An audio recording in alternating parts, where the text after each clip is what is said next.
Todas las actividades que realizamos los seres humanos son un intento de dar respuesta a la realidad concreta en la que estamos inmersos. Además, desde una perspectiva de fe, absolutamente todas las circunstancias son oportunidades propicias para encontrarnos con Dios y compartir con otros su cercanía amorosa. Por eso, para reflexionar acerca de la presencia de los frailes menores conventuales en Centroamérica, es indispensable recordar que vivimos en un mundo muy cambiante y que, por lo tanto, han sido muy diversos los contextos en que los hermanos franciscanos han desarrollado su historia misionera. Durante el siglo XIX, las migraciones masivas de europeos a Estados Unidos motivaron a muchos de los frailes a venir al continente americano para poder así acompañar y servir a sus compatriotas que se encontraban en nuevas tierras. De hecho, la primera provincia conventual que se fundó en Norteamérica comenzó con frailes alemanes que llegaron justamente para acompañar a los inmigrantes de su país. Con el tiempo, la presencia misionera de los franciscanos conventuales se fue extendiendo a otros países del continente. Su misión en Costa Rica comenzó en 1946. Fueron invitados por el obispo diocesano de Alajuela, Juan Vicente Solís, y asumieron el reto de satisfacer las necesidades pastorales de una población muy específica, los habitantes de las plantaciones bananeras del Pacífico Sur. Como los frailes no hablaban español, vivieron un tiempo con sacerdotes de la región para familiarizarse con el lenguaje. Deseaban establecerse e implantar la orden en ese nuevo contexto. Entonces, poco a poco, comenzaron a comprar terrenos y construir casas de formación. El seminario menor y el noviciado se establecieron en Costa Rica, pero se decidió que los jóvenes en formación irían a Estados Unidos para estudiar filosofía y teología. Lógicamente, eso supuso un gran esfuerzo para los jóvenes frailes, pues tuvieron que aprender inglés y pasar varios años fuera de su tierra. Además, ese estilo de formación hizo que los primeros años de la orden en Costa Rica tuvieran un sabor bastante norteamericano en muchos sentidos. De momento, la orden no se imaginó que una auténtica inculturación del carisma iba a requerir una formación más arraigada en el nuevo contexto sociocultural en que se encontraban. Sin embargo, a pesar de las dificultades, poco a poco se fueron ganando el aprecio de los lugareños. La parroquia de Golfito, en la zona sur de Costa Rica, fue para ellos un auténtico campo de misión con gente muy sencilla. Había selva por todas partes y los caminos transitables eran muy pocos. Los frailes aprendieron a realizar trabajos muy arduos y difíciles, mientras tenían que lidiar también con el pesado clima del trópico húmedo. Al mismo tiempo, el trabajo pastoral en esas zonas rurales les permitió quedarse en las humildes casas de algunas familias, por lo que tuvieron la oportunidad de experimentar la hospitalidad de las gentes del lugar.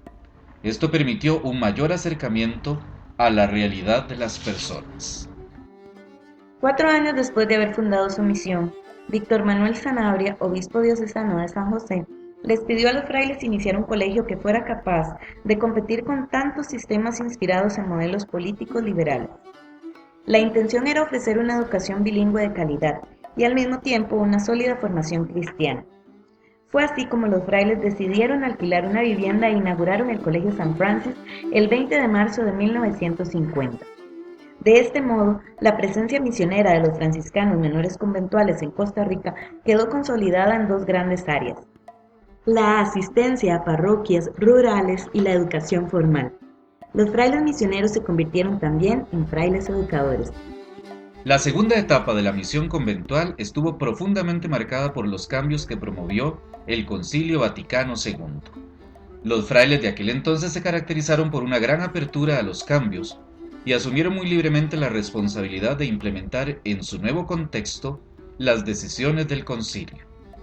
En 1968, la Conferencia General del Episcopado Latinoamericano que se realizó en Medellín, Colombia, comenzó a despertar en la Iglesia latinoamericana un proceso de renovación y de análisis crítico de su situación.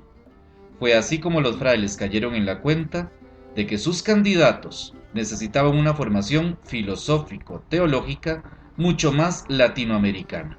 Esto fue posible gracias a la fundación del Instituto Teológico de América Central. Las nuevas formas de pensar hicieron que algunos miembros de la orden se cuestionaran acerca de la pertinencia del apostolado educativo. Por esta razón, unos quisieron asumir también otras parroquias en zonas urbano-marginales, que facilitaban un mayor acercamiento a los pobres, y algunos otros se siguieron encargando de la labor educativa. Los frailes nacidos en Costa Rica empezaron a enfocarse más en apoyar los movimientos populares, mejorar la conciencia social de los estratos inferiores y acrecentar la participación de los laicos en sus parroquias. Esa espontaneidad y libertad causaron gran impacto en el clero costarricense, que rápidamente concibió a los frailes como gente libre pensadora y extremadamente creativa. Justamente por aquellas épocas, en 1970, empezó también la misión en la hermana República de Honduras. Debido a la falta de sacerdotes en ese país, comenzaron asumiendo algunas parroquias, y desde el principio, los frailes le imprimieron a esta misión un carácter muy específico. Su deseo era vivir pobres entre los pobres. La guerra en Honduras, especialmente después del cruel asesinato de Fray Casimiro Saifer en 1975, obligó a los frailes a establecer su proceso formativo en Costa Rica. Sin embargo, los distintos trasfondos ideológicos y las experiencias pastorales que los frailes tenían en ambos países hicieron que el modelo misionero de cada uno tuviera características muy particulares. Unos años después, la presencia de la orden se extendió también de Honduras a El Salvador, donde el obispo diocesano pidió a los frailes encargarse de una parroquia y pudieron establecer ahí una casa de formación. Los procesos de inculturación lógicamente se vieron enriquecidos con la participación activa de los frailes nativos de cada país, que sintonizaron más fácilmente con la reflexión teológica latinoamericana y han tratado de adecuar su identidad franciscana a las realidades concretas que viven. El reto es complicado porque se necesita, por un lado, una cierta sintonía con las decisiones de los primeros misioneros y por otro, una inmensa capacidad de innovación y renovación para que la presencia de los frailes siga siendo significativa en su entorno. A finales de los años 90, los frailes de Costa Rica decidieron dejar todas las parroquias que tenían en manos del clero diocesano. La principal razón fue que la falta de vocaciones estaba disminuyendo el número de miembros, por lo que no era posible una verdadera vida comunitaria en todas las casas. Además, la gran cantidad de obligaciones que implica la vida parroquial no sintonizaba con el deseo que tenían los frailes de asumir una mayor variedad de apostolados. En esos años se fortaleció el apostolado educativo, pues los frailes redescubrieron que ese era en realidad un modo muy efectivo de acrecentar su labor pastoral, especialmente mediante la enseñanza de la espiritualidad franciscana y la doctrina social de la Iglesia. De hecho, se implementaron programas de trabajo social en todos los niveles, para concientizar a los estudiantes del colegio y educarlos en el compromiso de construir una sociedad más fraterna. También se crearon algunos centros de espiritualidad y se procuró mejorar los procesos formativos de la orden. Como se puede notar, la presencia de los frailes menores conventuales en Centroamérica no es una cuestión estática. Ellos procuran estar siempre abiertos al impulso dinámico del Espíritu Santo y reflexionar constantemente acerca de sus apostolados para poder diversificarlos cuando se requiera e incursionar en nuevas áreas donde se estén necesitando. Justamente gracias a este tipo de reflexión, fue posible que la comunidad tomara recientemente la decisión de iniciar su presencia en Guatemala. Por eso, desde el año 2012, los franciscanos conventuales están presentes también en ese país y están prestando sus servicios en la Rectoría de San Francisco. En los lugares donde viven, los frailes han promovido la creación de fraternidades de la Orden Franciscana Seglar y de la Juventud Franciscana.